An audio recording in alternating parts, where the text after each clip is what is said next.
avec le don de la force. Le Saint-Esprit libère le terrain de notre cœur. Il le libère de la torpeur des incertitudes et de toutes les craintes qui peuvent le freiner, de manière que la parole du Seigneur soit mise en pratique de façon authentique et joyeuse. C'est un vrai secours, ce don de la force. Il nous rend plus forts. Il nous libère aussi de nombreuses entraves. Il y a des moments difficiles et des situations extrêmes où le don de la force se manifeste de manière extraordinaire, exemplaire. C'est le cas de ceux qui doivent affronter des expériences particulièrement dures et douloureuses, qui bouleversent leur vie et celle de leurs proches.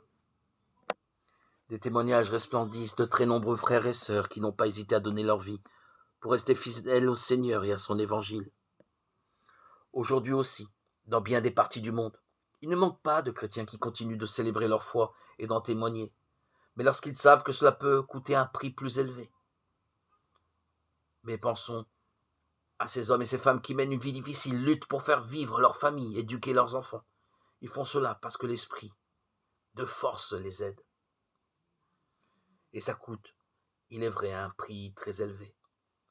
Ce don doit constituer la note de fond de notre être chrétien, dans l'ordinaire de notre vie quotidienne. Rappelons-nous ceci. Je peux tout en celui qui me donne la force. Philippiens 4,13.